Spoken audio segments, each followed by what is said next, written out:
Hello, everyone. Today we have a wonderful guest with us, and he is a unique guest. He is Michael, and he is the co founder of the Tech Recruiter Academy. He has a YouTube channel called as Tech Recruiter with Michael, where he helps the tech recruiters on how to hire the best talent. He's based out of Slovakia, and he's also the CEO of a Global Talent Hub, which is another entity. One interesting thing is that he has also served as CTO. So he's a tech guy who started his career in tech and then he moved to the recruitment, and now he owns his own firm and helps the tech recruiter. So with such a unique profile, I thought why not bring him to our channel and get some ideas on how the recruitment works and how we as an engineer can leverage his experience on various things, like how does our resume get shortlisted, or what we can do to get hired in the European region, and how we negotiate the offer. So these are the things we are going to discuss today. Thanks a lot for having me. So Thank you. yeah, welcome to the channel. Thank you. Michael. So Michael, a lot of things you have done in the past, and so much of experience you bring. So we wanted to ask a few questions, and the first question which I wanted to ask was that how do we get our resume shortlisted? So I'll talk about my personal experience and the people I know, that the LinkedIn easy apply does not work at all. For many people, it's just hard for them to, or even if it works, it's a little hard for them to get their resume shortlisted. Or if they go to the specific company's website and put their application, even then it is a little hard for them to get calls. So what do they do to get their resume shortlisted for my audience? Yeah, thanks. Well, this is really a tough one, right? But we can kind of break it down to some smaller, manageable chunks and little, actionable activities that pretty much everyone can do, right? And for that, we need to step into the recruiter's shoes for a while. And, I've been working with plenty of recruiters in our company, but also outside, because we have the academy, as you mentioned, right? So, and it's really true. Recruiters just have a few seconds to scan a resume and they look for some clues, right? They just want to get this kind of activity done quickly. They may have 10, 20, 50 CVs to go through. And even if it feels a bit unfair that a recruiter just spends a few seconds, but it is what it is, right? We can complain about it. We can, think it's unfair, but it will not change at the end of the day, right? Recruiters will still spend just a few seconds looking at the resume. And when they open the resume, they look for some keywords. So they may have a request from the hiring manager to look for a DevSecOps engineer, for example. Right, so they know that they are looking for a DevSecOps engineer and they look for the keyword. Ideally, in the ideal case, they would find it somewhere on the resume, somewhere in the title, like Anubhav, DevSecOps engineer. And if they don't see it, then they kind of try to gauge whether a candidate would be a good fit, but often they cannot connect the keyword with some other keywords, alternative keywords. For example, DevOps engineer with security background, right? Like it's a bit too difficult for technical recruiters or non-technical recruiters. So pretty much everyone, no matter whether you are a software developer or DevOps engineer or DevSecOps engineer or a product manager, just try to think about the roles that you would like to get hired for and tweak your headline, your title to be in line with what the recruiter would be looking for on the CV. And then also, as a second step, try to include different variations of those keywords. Because as an example, with front-end developers, they may have on their CV the framework React.js, right? Or they may just have the keyword React, but recruiter would be looking for, let's say, React.js. They may use it in the Boolean search. And if you only have React on the resume, they would not find it because they look for React.js. I mean, this is kind of, feels a bit, silly when I, say this, but really, I mean, unless they have some advanced Boolean query in place, for example, React or React.js in the Boolean query, they would not find the keyword on the resume. So again, first think about the role and tweak the resume so that it includes the keywords. And second, also include some other alternatives of those keywords so that it is easier to be found when recruiters open the resume and they use some highlight function. I see. So yeah, that's an interesting thing because what I know of from multiple people, we just have one resume and then we apply for all the jobs. We save one resume and then there are multiple companies hire for different role and we put the same data to all the companies. So yeah, it might take a 5 or 10 minutes, but tweaking and having some variations of your resume can help. The second point which you added to have the variations of the keywords like React, React.js. So as a as an applicant, do I need to put all the possible wouldn't it sound like a repetition like React.js?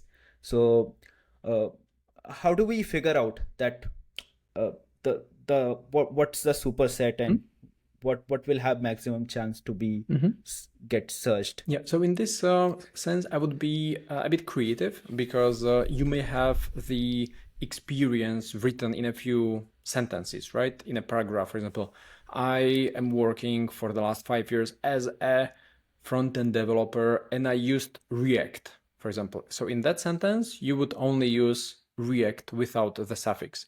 And then on the same page in the skills, you would list React.js. So it would not be next to each other. That would be a bit awkward, right? But in different parts of the resume, you can use both keywords so that when a recruiter uses some search, some simple word search without any complicated booleans, they would still find, no matter whether they look for React or React.js or Vue.js or DevOps or DevSecOps or whatever. There are so many of these different combinations.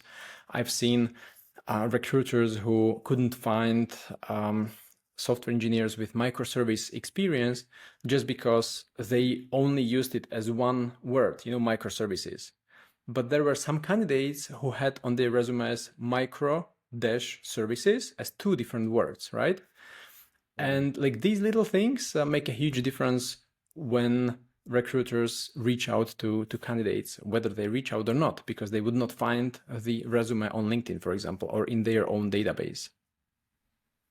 I see. Then it becomes very important to tweak the resume in a way which to the job for the job we are applying because I suppose most of the engineers today would be using microservices, but very few would specifically go ahead and mention microservice because we would assume that since all the developer, pretty much all developers understand microservice and use it, so there is no point of putting it.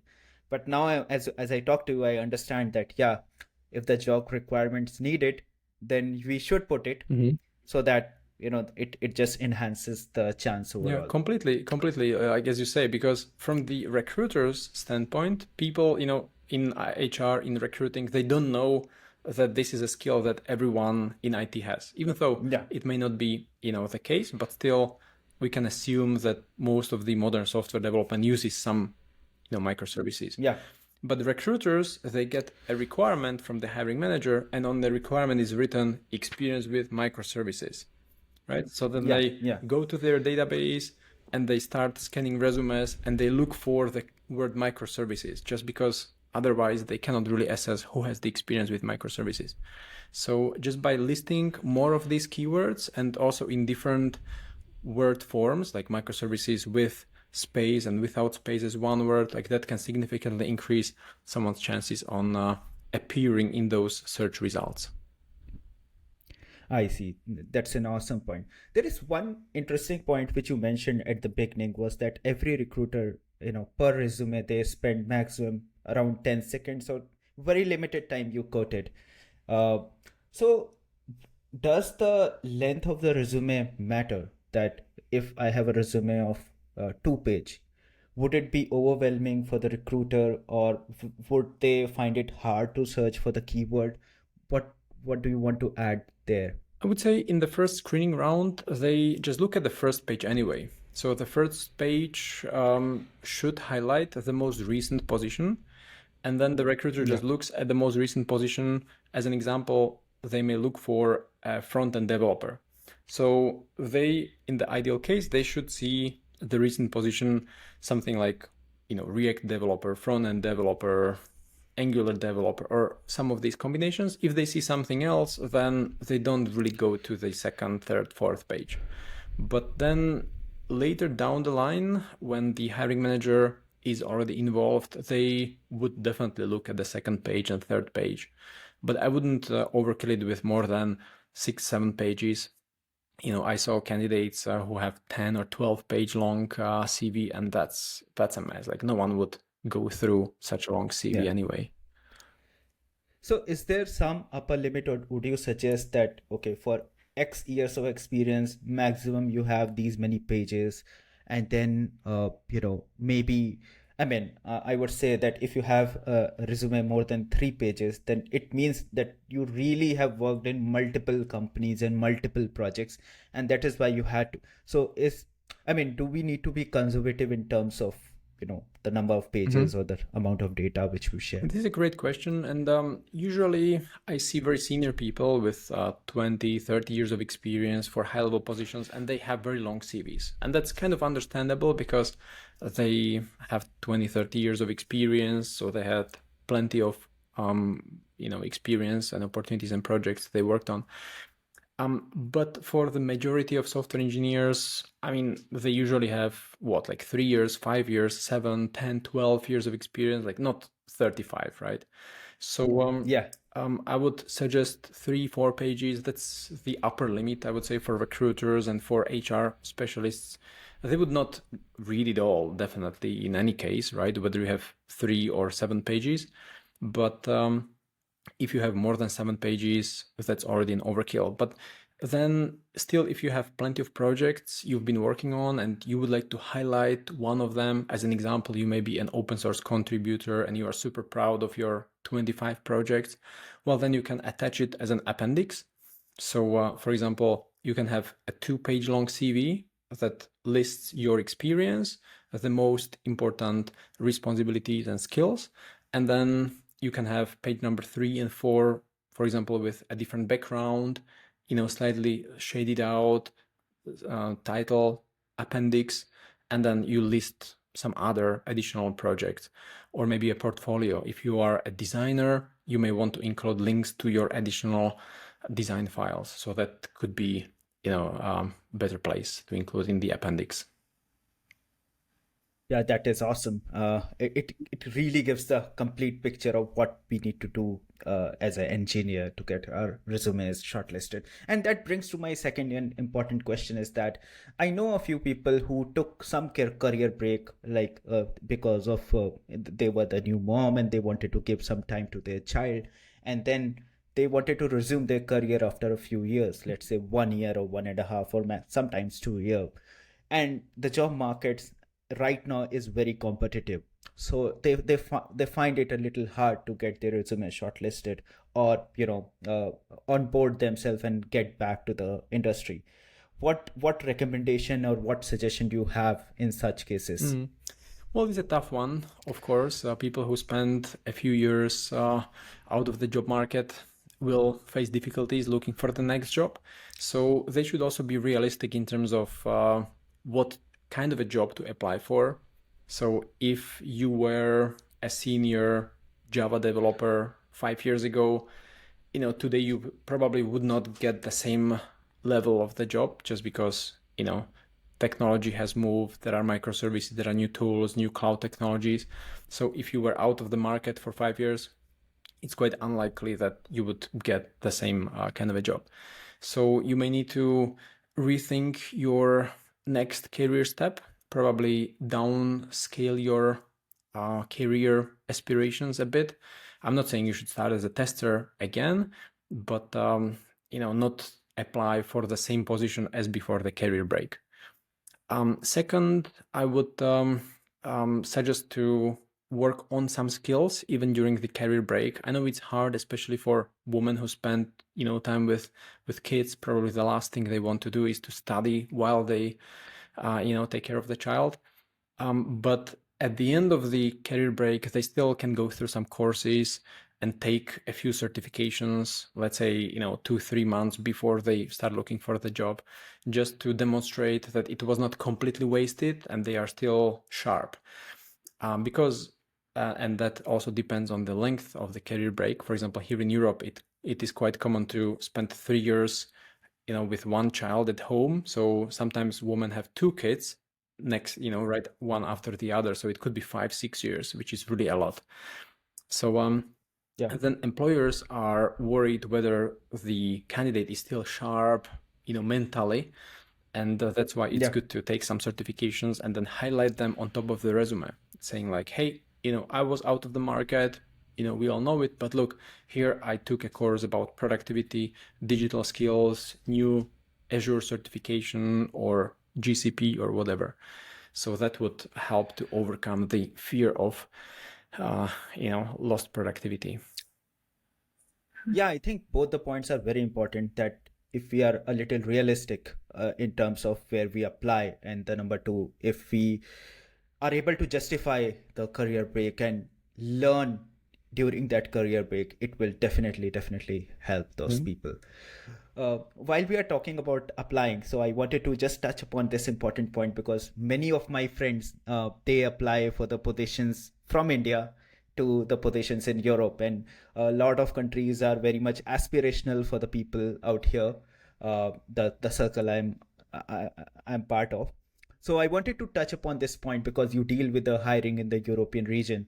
So what's the process for the people in India, in, let's say, in people in Bangalore, to apply for Europe? Is it, do they need to go to the company's profile, or how do we know that which of the profile is going to hire people abroad? Mhm. So can you touch upon this point? Yeah, that's a great one.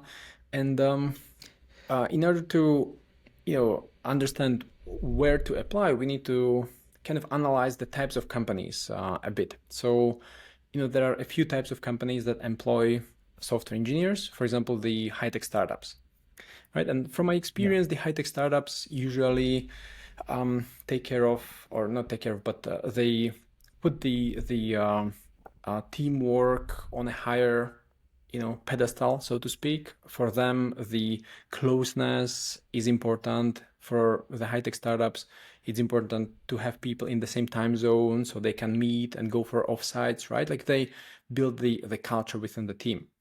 Another type of a company is, for example, a software agency, which usually tries to decrease the cost of software development. They may have people working on short-term projects. They don't care that much about the culture fit. They may not care that much about involving people in offsites and whatnot. So now, if you think about which one of these two you would be more likely to get a job for, it would be the software agency, right? Because for the high-tech startup, you would not be able to join an offsite from Bangalore, for example. You would not be in the same time zone. So that already disqualifies you. And the hiring managers kind of often subconsciously reject candidates from India or other Asian countries just because they know it's a different time zone, like 3, 4, 5 hours. It is a different culture fit. They have already some biases from before. So you may Yeah. not be very successful unless you already are living in Europe.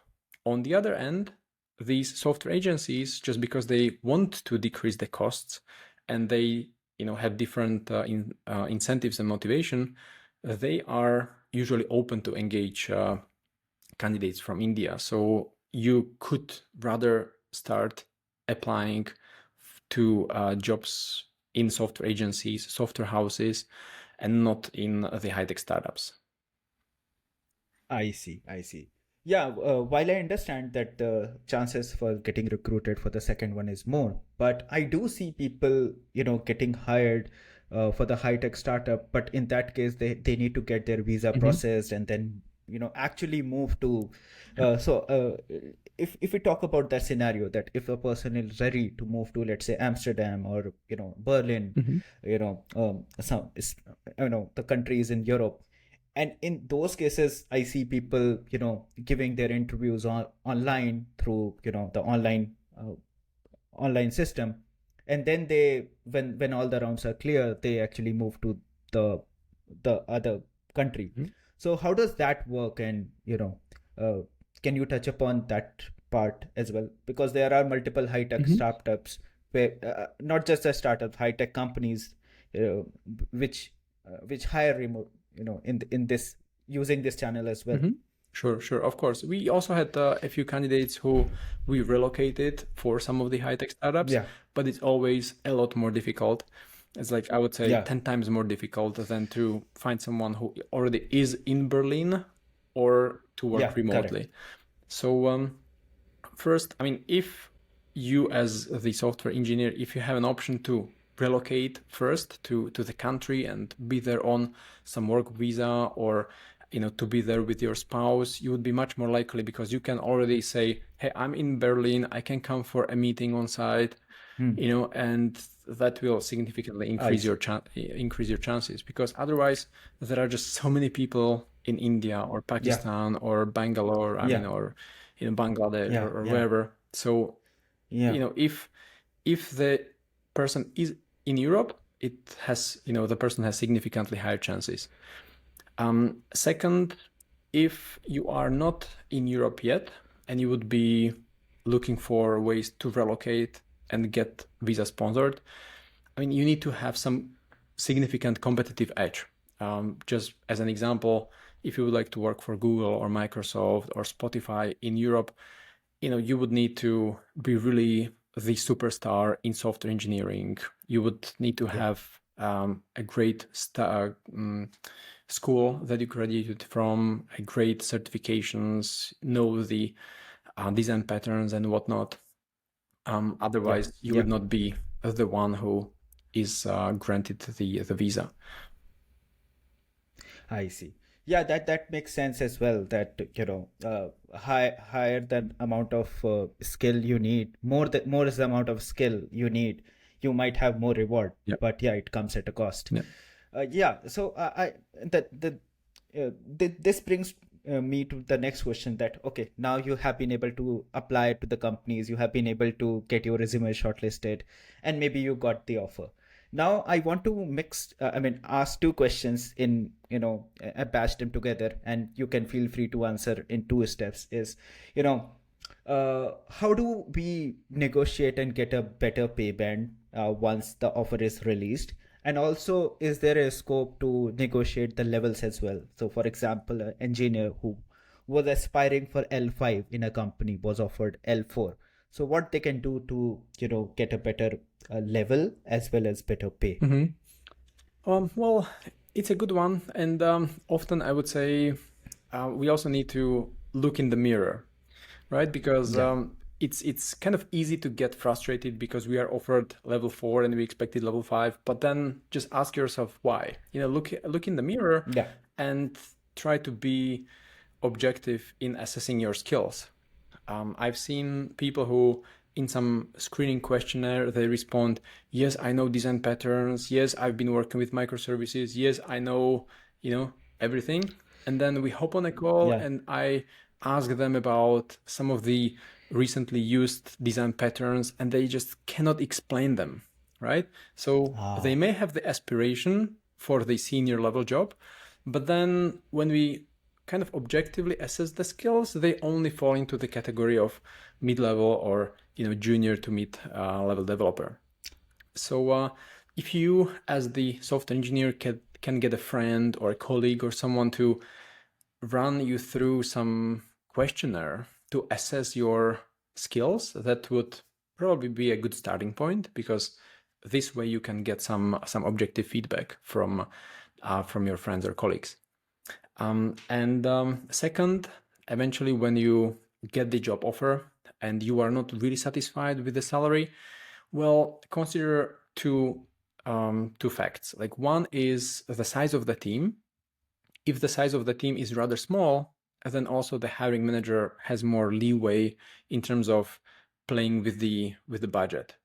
It's much harder in a larger team because they would already have plenty of people with certain salaries and they cannot just give the new joiner plus 20% more, Yeah. right? Because it would Yeah. start Yeah. causing some friction. And that's usually the reason why they need to keep the new joiners within some boundaries. However, in this case, they may have some other options on what to include in the package. So they may uh, stick to the budget for the monthly rate, but they may chip in some additional perks. And the perks could be the ESOP, so employee stock option plan.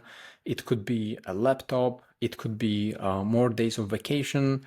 It could be, I don't know, some additional end of year bonuses. So there are different options on what can be included in the end offer. Yeah, that's a very nice insight, Michael. Yeah, these were the questions I had, and I think you elaborated them very well for my audience. I think the audience will find this discussion very much insightful from the perspective of a recruiter. That yeah, it happens more often than we think. That what people claim their skill, that is not actually true. So these things will really be helpful for my audience. Thanks very much, Michael, for taking the time. I think this will be very much helpful for my audience. Yeah, thank you very much. Yeah, thank you. Thank you. Thanks for having me. It was a pleasure speaking with you, and I hope the audience will find it useful and will get great jobs Yeah, definitely, soon. definitely. Thank you very much, Michael. Bye, bye. Thank you. Have a good day. Bye.